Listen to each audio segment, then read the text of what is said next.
বলবো, স্বনির্ভর দল করে সত্যিই আপনি ঠকছেন না তো? সত্যিই আপনি কোনো বিপদে পড়ছেন না তো?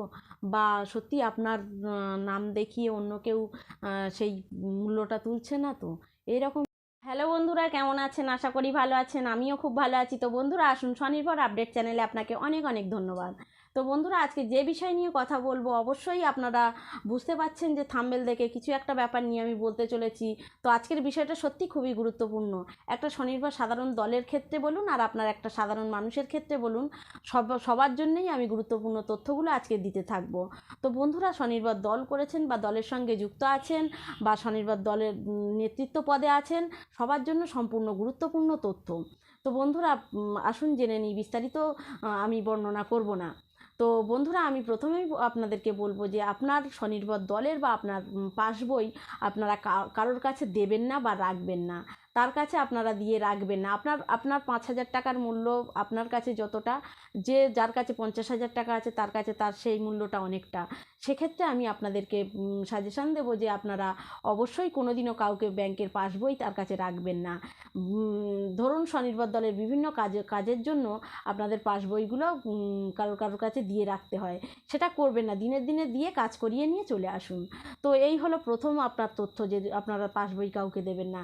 দ্বিতীয় আমি বলবো, দলের খাতাপত্র বা পাসবই সবসময় মাসেরটা মাসে দেখুন এবং সবাইকে দেখিয়ে দিন। আপনি যদি সাধারণ সদস্য হয়ে থাকেন তাহলে আপনারা দেখুন মাসে গিয়ে আপনার পাসবইটা বা দলের পাসবইটা, এবং যদি নেতৃত্ব পদে থাকেন তাহলে আপনারা দেখিয়ে দিন যে মাসে কত কি আয় ব্যয় হয়েছে। তাহলে দলের কাছে আপনি স্বচ্ছতা বজায় রাখতে পারবেন বা স্বচ্ছ থাকবেন।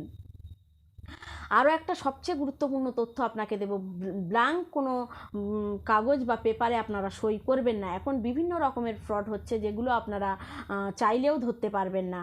কারণ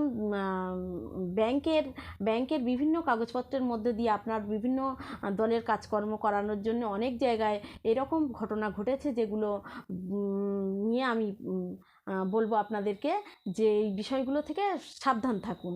কারণ অনেক জায়গায় এমনও হয়েছে যে ব্যাংকের কাগজে সই করেছেন অথচ সাধারণ সদস্যরা জানেন না। সেখানে লক্ষ লক্ষ টাকা লোন নিয়ে তারা নেত্রীরা ভাগ করে নিয়েছে, অথবা নেত্রীরা কারোর সঙ্গে যুক্ত হয়ে ভাগ করেছে, অথবা নেত্রীরাও জানেন না যে তাদের ব্যাংকে এতগুলো টাকার লোন চলছে। তাদের বিভিন্ন কথাবার্তা বলে কাগজে সই করিয়ে নেওয়া হয়েছে। সেক্ষেত্রে আমি আপনাদেরকে বলবো, খুলবেন তখন অবশ্যই দেখে নেবেন যে আপনি কত লাখ টাকাতে স্বাক্ষর করছেন বা সই করছেন। 1.5 না 2.5 না 3.5 না আরও লিমিট বেশি আছে, অবশ্যই আপনারা দেখে চেক করে নেবেন। কারণ হতে পারে আপনাদের নাও ভুল হতে, ঊর্ধ্বতন কর্তৃপক্ষ কোনো কিছু করে আপনাদের দিয়ে সই করাচ্ছেন, আপনারা বুঝতে পারছেন না। এগুলো ভালো করে আপনারা যাচাই করে নেবেন। এখন কাউকে দিয়ে বিশ্বাস করা একদমই উচিত নয়। তো এরপরে আমি বলবো, ব্ল্যাঙ্ক কোনো পেপারে আপনারা সই করবেন না। কারণ ব্ল্যাঙ্ক পেপারে হুট করে আপনি সই করলেন, কোথায় সই করলেন, কী করলেন, কিছুই বুঝতে পারলেন না। সেক্ষেত্রে আপনি হয়তো প্রতারণার ফাঁদে পা দিয়ে দিতে পারেন।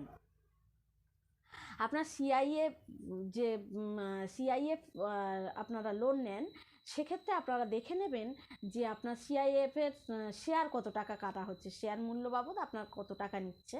আপনি সেখানে জেনে নেবেন যে 1 লাখ টাকার কত টাকা শেয়ার আছে বা 50,000-এর কত শেয়ার, সেই হিসাবে আপনি টাকাটা দিন। আর এদিকে আপনার শেয়ার যত মূল্য কিন্তু দিচ্ছেন, একটা সময় গিয়ে কিন্তু শেয়ার মূল্য আপনি ফেরত পেতে পারেন।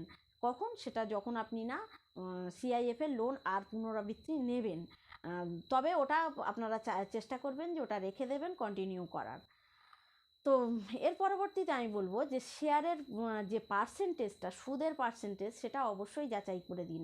সেটা 50 পয়সা, কিন্তু সরকারি নির্দেশ অনুযায়ী, গাইডলাইন অনুযায়ী 50 পয়সা পার্সেন্টেজ সুদ হয়ে গেছে। 1 বছরে 100 টাকায় 50 পয়সা সুদ দিতে হয়।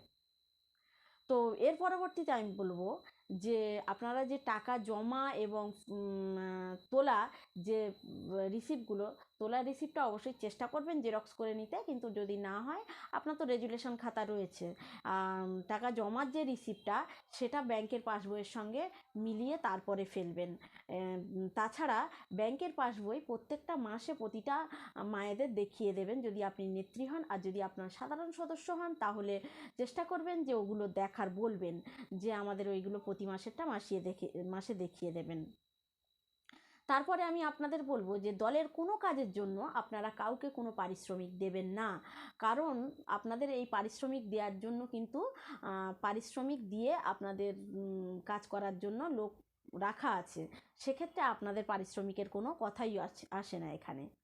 তো আপনারা কোনো কাজের জন্য কোনো পারিশ্রমিক দেবেন না। যেমন ধরুন আপনার সিআইএফ লোন, সিসি লোন করতে গেছেন, অথচ আপনার 2000 বা 5000 টাকা দিতে হবে, এরকম কোনো কথা শুনলে অবশ্যই আপনি গিয়ে আপনার নিকটবর্তী পঞ্চায়েত বা বিডিও অফিসে গিয়ে জানান যে এই ব্যক্তি আমার কাছে এই সিসির লোন করিয়ে দেবেন বলে 5000 বা 10,000 টাকা চেয়েছেন, সেক্ষেত্রে আপনি তার ফল অবশ্যই পাবেন।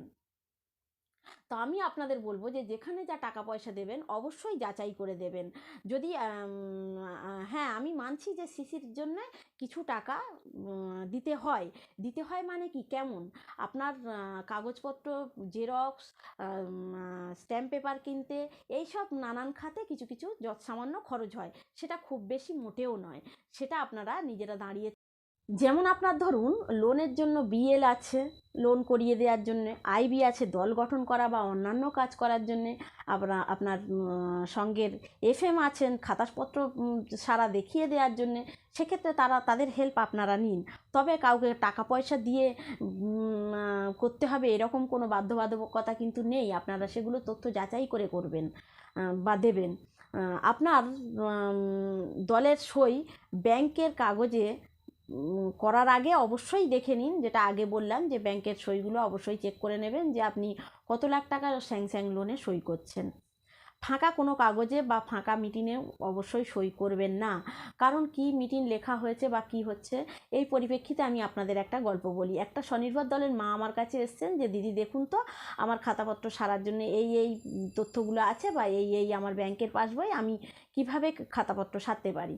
তো আমি সেখানে দেখিয়ে দিয়েছিলাম যে আপনার এইভাবে খাতা সারবেন বা আপনার সেখানে তথ্য নিতে গিয়ে দেখলাম যে কোনো একটা মায়েরা 20,000 টাকা স্বনির্ভর দল থেকে তাদের নেত্রীরা তুলেছেন, কিন্তু পরে সেটা দেখলাম ওভার রাইটিং করে 25,000 টাকা লেখা রয়েছে। 5,000 টাকা পরে একটু চাপাচাপি করতে বেরিয়ে এলো যে 5,000 টাকা হ্যাঁ একজন নেত্রী নিয়েছেন।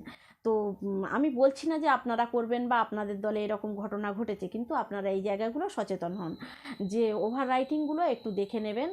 বা এই এবারের মিটিংটা দেখলেন, আগের যে পূর্ববর্তী মিটিংয়ের আলোচনা পাঠটা পড়ার পরে তারপরে নতুন মিটিং লেখার পরে আপনারা সই করে তারপরে বাড়ি যান মিটিংয়ে বসে। অবশ্যই এক্ষুনি এলাম আমি বাড়ি চলে যাব, তাড়াতাড়ি আমার সই করতে হবে, এরকম করবেন না, তাহলে কিন্তু পরবর্তীতে আপনার সই দেখা যাবে, অথচ প্রতারণা হলে আপনি বলেও কিছু করতে পারবেন না, কারণ সেখানে আপনি সই করেছেন। তো আমি ফাঁকা বা ব্ল্যাঙ্ক পেপারে বা চেকে, বিশেষ করে চেকে অবশ্যই সই করবেন না। আর নিজেরা না জানলে কাউকে অবশ্যই দেখিয়ে নিন, আর অবশ্যই কারোর হেল্প নিন। আর শিশির সুদের হারটা আপনারা ব্যাংকের বিভিন্ন ক্রাইটেরিয়া থাকে, সেই অনুযায়ী শিশির সুদের পার্সেন্টেজ ওঠানামা করে, সেই হিসাবে আপনারা ব্যাংকে গিয়ে কথা বলবেন। এটা অবশ্যই 7% সুদ, 4% আপনাদের শোধ করতে হয় এবং 3% জেলা থেকে সাবভেনশন দিয়ে দেয়। সেক্ষেত্রে আমি বলবো এটা মানে সব দলের ক্ষেত্রে বা সব সেইভাবে ঘটে না, সেক্ষেত্রে দলেরা আবার সেই ঝামেলা করে যে আমাদের এই টাকা কেন ফেরত দেওয়া হলো না বা কিছু, সেটা ব্যাংক টু ব্যাংক ভ্যারি করে, আর ব্যাংক কিভাবে দেবে সেটা সম্পূর্ণ আপনার যদি Nrlm পোর্টালের নাম থাকে তাহলে অবশ্যই আপনি পেতে পারবেন। আর আরও বিশেষ কিছু জায়গাগুলো আমি সতর্ক করছি আপনাদের, নকল সই অবশ্যই দেখে নেবেন যে আপনার সই কোথাও নকল বা জাল করে তারা ব্যাংক থেকে টাকা তুলছে কিনা, বা আপনার সই নকল হয়ে কোথাও যাচ্ছে কিনা। তো বন্ধুরা আমার ভিডিওটা কেমন লাগলো জানাতে ভুলবেন না, আর যদি ভালো লাগে, অবশ্যই ভালো লাগার কথা বা আপনাদের এটা গুরুত্বপূর্ণ কথা, তাহলে লাইক শেয়ার সাবস্ক্রাইব করতে ভুলবেন না।